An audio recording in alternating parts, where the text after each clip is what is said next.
We continue with the trio herding cats in Spitalia. Isabel and Leona are fairly certain that Rosalina has discovered Juan's whereabouts and sent people to kill him. At Isabel's urging, Leona violates the terms of their bodyguarding and leaves Isabel and Aistulf alone in the palace, with Hubert off doing who knows what, making pasta apparently, and Agrippa off trying to help with the plague. She's on her own. She rushes to the flop house where the trio stashed the dim-witted Princep. When she arrives, she finds Juan sitting around in a small, shitty, private room on the second floor, bored out of his skull. She wonders if she misread the situation somehow, or got played. Maybe Rosalina wasn't after Juan at all. Then, she hears shouts from the floor below, and the sound of footsteps and men rushing up the stairs. Rosalina did play her, but she's still after Juan. She'd narrowed down his location to a neighborhood, hired an assortment of thugs to watch the area, and intentionally set Leona off to lead them right to Juan. For all that she prefers straightforward action and dislikes subterfuge, Leona is not stupid. She realizes what happens, but has bigger issues.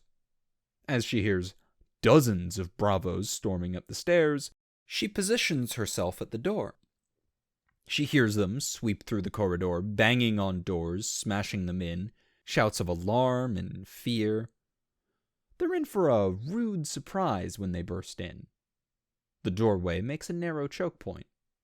She crushes the first few men that try to rush through, including one of the local gang leaders, and pushes the rest out into the hall. The hall is narrow enough that they still can't really bring their numbers to bear. Only 1 or 2 guys can face her at a time, 3 if they're tripping over each other. Fighting in tight position, spear and shield in hand, Leona lives for this shit. These aren't soldiers either. No armor, daggers, clubs, and short swords. These are bravos, thugs. She mows them down as easily as she used to thresh grain as a girl. A second leader of a local Bravo gang emerges from the crowd. He calls her out, puffs up his buff unarmored chest, and rushes her. What a dope. Leona's in full iron battle kit. Armor, huge shield, spear, sword, and not just iron. Her spear is tipped in decent quality steel, a memento of the military service that killed her brother. The Bravo charges in. She takes the hit on her shield arm and rams her spear through his chest.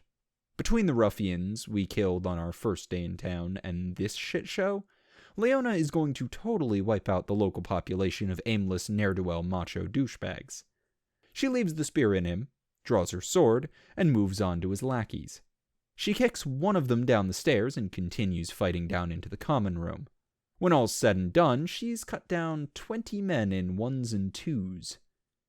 The innkeeper just stares in shock as she tromps back up the stairs over the sea of corpses, retrieves her spear, grabs Juan by the scruff of his neck, and drags him back to the palace.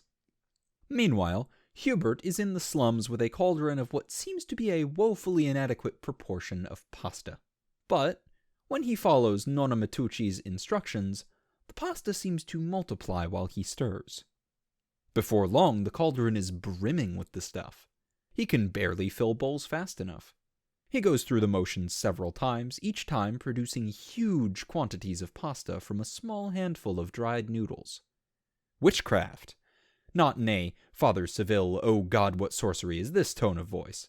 Rather in Hubert's delighted dulcet tones.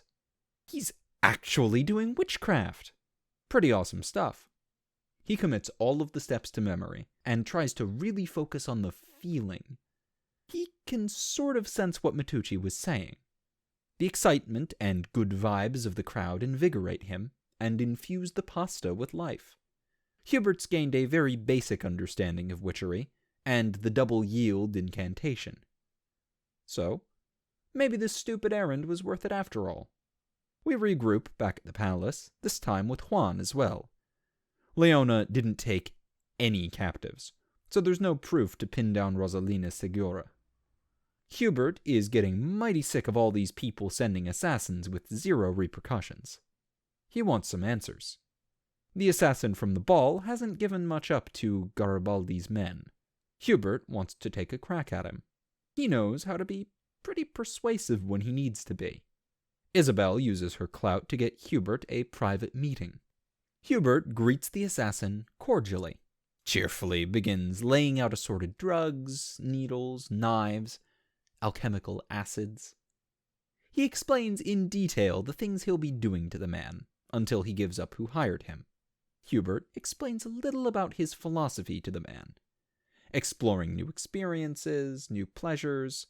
He explains that he's never been able to really get into the appropriate headspace for sadism. He doesn't find it pleasurable what he's about to do, but he'll keep trying. So, if, during the torture, he finds that spark of sadism in him and begins to really enjoy it, well, he's sorry in advance. The assassin puts on a brave face and scoffs, but it doesn't take long before he begins to crack.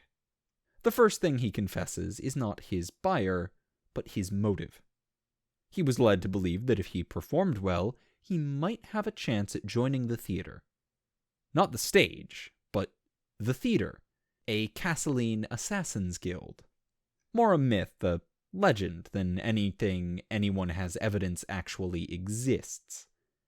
It's said you can make contact with them by writing your request on the inside of a theater mask. It costs an exorbitant sum for them to even entertain your request. Hubert sighs. This guy wanted into the theater? Kudos for having aspirations, but this is kind of the equivalent of the 50-year-old dude who coaches your daughter's softball team, aspiring to one day coach the Yankees. Might be aiming a little too high. Hubert pushes harder. He promises to let the guy go if he gives up the one who bought their services. The guy eventually gives up that he was hired in Marpetania, but he doesn't know who hired him. Not really. Sadly, it has the ring of truth. Hubert finishes up, leaving the poor guy no visibly worse for wear, just mildly drugged, with some very sore spots where needles have been pressed into nerve centers. So, Marpetania. No surprise they might want to disrupt the wedding. They neighbor Peltiberia, Aistulf's home, on the opposite side. Causing strife between Aistulf and Isabel's city-states would benefit them directly. Isabel also confronts Rosalina. Juan will not marry her. Rosalina doesn't want him anyway. But she does want power and stability. Isabel discusses the possibility of marrying her to one of her father's high lords to bind Basconia to Tarraconensis. Juan, of course, will happily do whatever his beloved asks of him. For now, she keeps him hidden away in the palace, so that he is safe from any further attempts on his life. Hubert speaks with Garibaldi and with Isabel. He explains that Nonna Matucci and many of her brethren, the Befana, are of no threat, and pleads for their release. The Serpentis that arrived yesterday, surprisingly, concurs with Hubert. He is a young Serpentis, Spitalian ethnically, named Ricardo Valencia. Recently completed his 10 years of training at Castle Seraph in Tarathia.